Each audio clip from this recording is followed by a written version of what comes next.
Ustaz, apa benar kondisi pemerintah Arab Saudi saat ini sedang menuju ke zaman jahiliyah dengan dibuatnya peraturan baru, dilegalkan dan diberi kebebasan untuk akhwat menggunakan hijab, tidak lagi berwarna hitam, akhwat bisa menonton bioskop dan pertandingan sepak bola dan sebagainya. Jazakallahu khairan wa barakallahu fiik.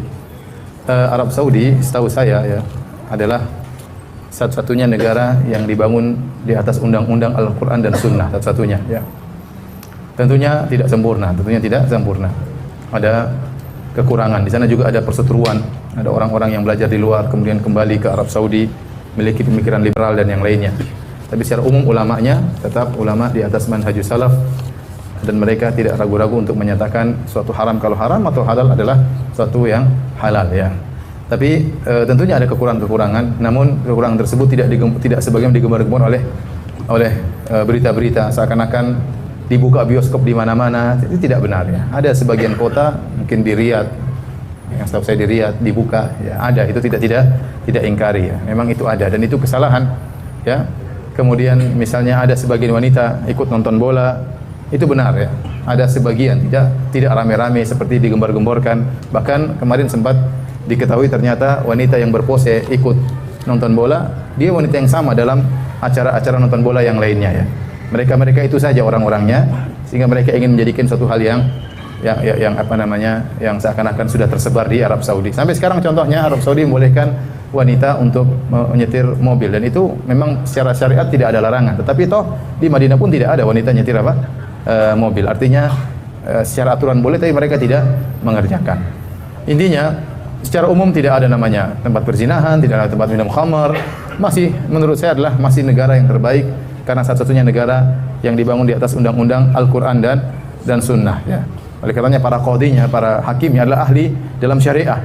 Kalau saya pergi ke kantor pengadilan, di situ letakkan buku-buku para ulama karena mereka mengambil hukum dari buku-buku para ulama. Adapun kekurangan ada yang ada itu tidak kita ingkari ya.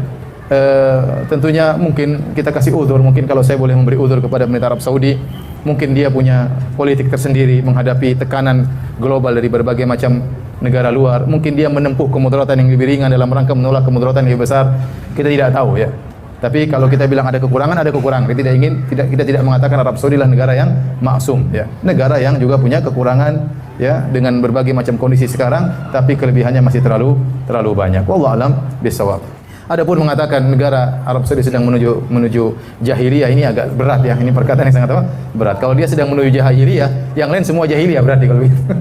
Kalau dia sedang menuju jahiliyah berarti yang ada sekarang semuanya di zaman apa? Jahiliyah. Adapun mengatakan sekarang kita di zaman jahiliyah tidak bisa, tidak gampang mengatakan kalimat seperti itu sementara Islam berkembang di mana-mana, bahkan di negara Eropa juga Islam mulai berkembang. Sebelum kita mengatakan ada negara menuju jahiliyah agak berat. Ya namanya pertentangan, perdebatan antara kebenaran kebatilan ada di mana-mana, bahkan di Arab Saudi.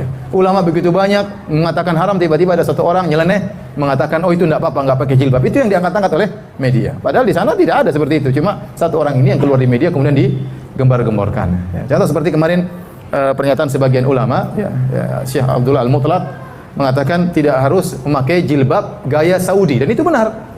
Kita orang Islam tidak harus memakai jilbab gaya Saudi, pakai abaya. Abaya itu baju yang diletakkan di atas sehingga kainnya langsung begini ya. Jadi kain diangkat ke atas, taruh di atas apa?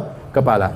Itu gaya berjilbab orang-orang Arab. Kata dia tidak harus memakai abaya model orang Arab. Diterjemahkan oleh sebagian media sosial, dia menyatakan tidak harus pakai jilbab. Aneh kan? Padahal tidak harus berjilbab dengan model gaya orang Arab Saudi dan tidak ada ulama yang mengatakan harus berjilbab dengan model Arab Saudi. Ya, yang penting menutup aurat, yang penting syaratnya dipenuhi, kemudian menutup aurat, tidak membentuk tubuh, anggota tubuh, tidak tembus pandang, maka sudah sah jilbab tersebut. Tidak memakai pakaian yang sangat menarik perhatian, maka sudah sah jilbab tersebut, sudah syar'i. Tidak harus berwarna hitam, tidak harus memakai model seperti modelnya orang Arab. Tapi diterjemahkan di sebagian media, pangeran atau ulama mengatakan tidak mengapa tidak pakai jilbab. Ini tentunya jauh dari apa yang kita kenal dari kerajaan Arab Saudi. Saya ingatkan kembali, jadi Arab Saudi mereka juga berhak untuk berpolitik dan mereka juga punya kekurangan, tidak sempurna ya, tetapi kebaikan mereka masih jauh lebih banyak.